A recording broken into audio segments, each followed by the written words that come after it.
আমরা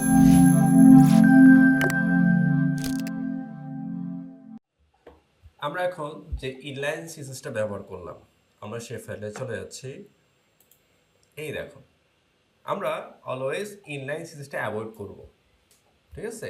কারণ হচ্ছে যে হেডার আছে না, আমরা দেখতে পাচ্ছি এটা হেডার সেকশনে, বিশেষ করে ইনলাইনটা আমরা কোথায় করি, ইনলাইন সিএসএস কোথায় করি, হেডার ট্যাগের ভিতরে করি, ঠিক আছে? তাহলে আমরা এই হেডার ট্যাগ এই সরাসরিভাবে ইনলাইন ইউজ না করে একটা হুকের মাধ্যমে ব্যবহার করতে পারি। কিসের মাধ্যমে? হুক। সেটা হচ্ছে ডাব্লিউপি হেড। ডাব্লিউপি হেড, এই দেখো ডাব্লিউপি একটা হেড হুক আছে। এখানে আমি যে কাজটা করবো সেটা অটোমেটিক কি হবে, আমার ডকুমেন্টে কি বলে হেড ট্যাগ ভিতরে পেয়ে যাবো। এই দেখো ডাব্লিউপি হেড একটা হুক আছে।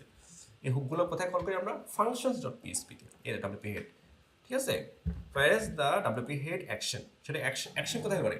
আমাদের এই হেড ট্যাগের ভিতরে। হেড ট্যাগের ভিতরে একটা হুক আছে, দেখো এটা কি অ্যাকশন হুক। ওকে, চলো আমরা সেই কাজটা এবার করি। যে আমাদের যে এই যে ইনলাইনটা আছে এটা আমি কেটে দিই। এটা কি, এটা আচ্ছা এগুলো কেটে দিই, ঠিক আছে? আপাতত আমাদের দরকার না, তারপর আমি নিব এই যে ফাংশনস। কি নিব? আমাদের একটা হুক আছে, ওকে? এই যে হুকটা আমি এখানে বলি, অথবা ওরা যেভাবে কোডটা করে আনছে এই যা একটু এটা কমপ্লিট। আচ্ছা কমপ্লিট ভালো, কেটে দিচ্ছি। আচ্ছা এটা হোয়াট, হ্যাঁ ঠিক আছে।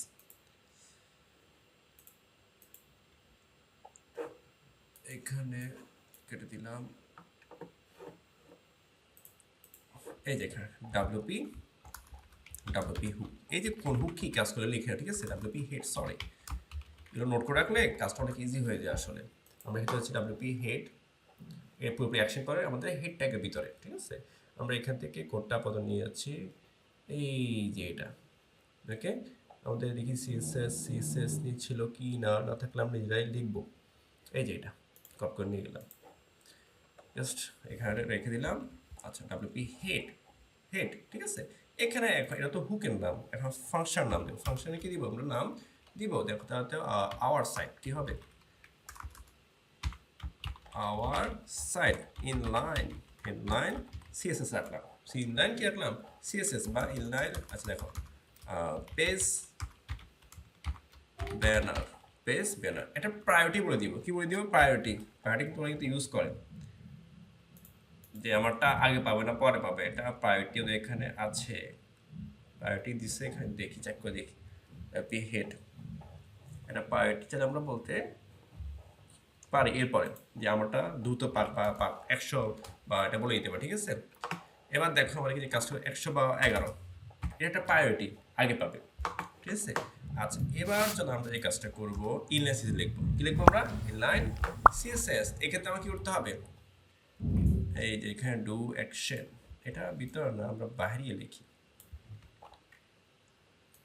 এই যে এখানে বাইরে লিখি, ঠিক আছে না? এই যে ফাংশন করে দিব আমরা এখানে, ভিতর দিচ্ছি আমি, বাইরে দিই আওয়ার পেজ ব্যানার ফাংশন। এটা একটা ফাংশন বলে দিলাম, ফিনিশ। Okay fine. এবার হচ্ছে কি আমাদের এখানে, এটা তো পিএইচপি স্টার্ট না, আমি ক্লোজ করবো এটাকে আর স্টার্ট করবো। এর ভিতর মতো আমরা কি রাখবো? আমাদের সিএসএস স্টাইল ট্যাগকে। কাকে রাখবো বলতো? স্টাইল ট্যাগকে, STYL স্টাইল। ওকে, এবার এসে আমরা কি করবো? এই যে এটা আমরা সিএসএসটা বলে দিই বোঝার জন্য শুধু, যে এটা পাইছে কিনা ইনলাইন সিএসএস হিসেবে, ঠিক আছে? জাস্ট দেখবো পাচ্ছি কিনা। তাহলে হচ্ছে কি দিস ইজ মাই কাস্টম বা ইন্টারনাল সি, দেখো এই যে ইন্টারনাল সিএসএস, দেখবো এটা পাইছি কিনা। এটা চেক করবো কিভাবে জানো? এই যে আমি এখানে চলে যাচ্ছি লোকাল হোস্ট আওয়ার সাইট। এখানে কি বলো দেখো তো, আর্গুমেন্ট ফন্ট ফেস, এটা কোথায় ভুল হলো? Type fatal error, আনকট type error, font face কোথায়? আমি কি করলাম? এটা জন্য নাকি আমি তেমন কিছু করলামই না। আচ্ছা আচ্ছা, এটা এখানে এটা ভুল হয়েছে। চলো আমরা চেক করি কি জায়গায়, এটা কোন অ্যাকশন? না অ্যাকশন অ্যাড করতে হবে তো, ঠিক আছে। এই একটা ছোট্ট দেখো রিফ্রেশ, ঠিক আছে, অ্যাডভান্স ক্লিক করো। দেখো আমার কোডটা পেয়ে গেছি কিনা দেখো, এই যে কোথায় পেয়েছি, হেডটাকে দেখছো, পেয়ে গেছে না। এখানে আমি ইনলাইন সিজ করতে পারি, হেডের ভিতরে ইনলাইন ইন্টারনাল সিজ করতে পারি প্রয়োজন হলে আর কি। হেডের মধ্যে যা যা সবগুলো এখানে পাবো। এখানে চলে যাবে, এখানে চলে আসবে, শেষ। আমি হুক করে ফেলছি। এবার যত সিএসএস আছে আমি এখানে বলবো এই হুকটাতে যে এখানে পেজের জন্য, লিখবো। হ্যাঁ এখানে চলে আসবে, যে পেজের জন্য এখানে লিখতে হবে না। এখানে লিখতে হবে। এখন দেখো চলে যায় এই হিরো, এটা তো আমাদের কি ছিল বলতো, আমাদের এই যে এটা এখানে দিব, যদি স্পিড আমি নিছি, এটা দরকার নাই আমার, ঠিক আছে, এটা আমার এখানে দরকার নাই। আর এটাও আমার দরকার নাই, কোনটা, এই জিনিসটা আমার দরকার আছে এখন, আর দরকার নেই। আমি যখন যাই ফিচার, এই যে এখানে এই জিনিসটা আমরা এখান থেকে কাট করে নিয়ে যাই, এই যে এটা, এই যে এটা এখানে বলে দিই এই সিএস কোড কোথায়, এই এখানে কোন ক্লাসে বলতো, হেডার এরিয়া, এই দেখো, তারপর ব্যাকগ্রাউন্ড, এই যে এটা ব্যাকগ্রাউন্ড ইউআরএল, শেষ। তাহলে এখানে আমরা আরও সিজ করতে পারবো, কোনটা থেকে, এই দেখো খেয়াল করো, তাহলে আমরা এটা দরকার নেই আর, এই ইনলাইনটা দরকার নেই। এই যে হেডার এরিয়া ক্লাসের ভিতরে আমি কী করলাম, এটাকে বলে দিলাম, শেষ, টাইট করে দিলাম, ওকে, পেয়ে যাও। দেখতে পাইকে দেখি তো আবার রিফ্রেশ,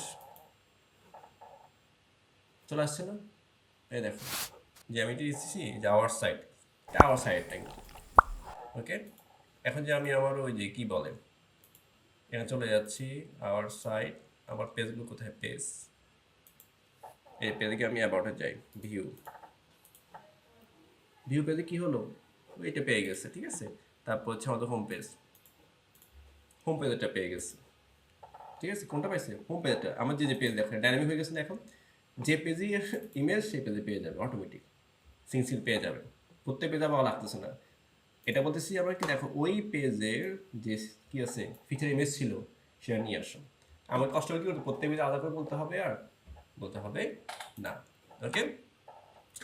এরপর দেখো আমি আর অন্য পেজগুলো দেখি, এখানে অ্যাপিয়ারেন্সে যাই, থিমস, ধরো আমি এখানে অ্যাড নিউতে যাই, ধরো contact us, contact contact us, খবর টেম্পলেট আছে নেই, ঠিক আছে, আমি ডিফল্টে রাখি দিই, ওই যে পেজ ডট পিএসপি যে রিজেন্টটা আছে না, এটাই পেয়ে যাবে। তার ফিচারটা ইমেজ দিই, দেখো কোনটা দিয়ে দিই, এই যে মেটাকে দিয়ে দিই, মেটা না, ধরো আমি এই যে ওয়ার্ডপ্রেস রাখতে পারি, পাবলিশ করি, দেখি তো এটা পেয়ে যায় কিনা, পেয়ে গেছে। এখন মানে আমি করবো এক জায়গায়, আগে ছিল কি প্রত্যেকটা সেকশন বলা লাগতো, ঠিক আছে, আগে কোনো হিরো পেজ এখানে ছিল, তাই না।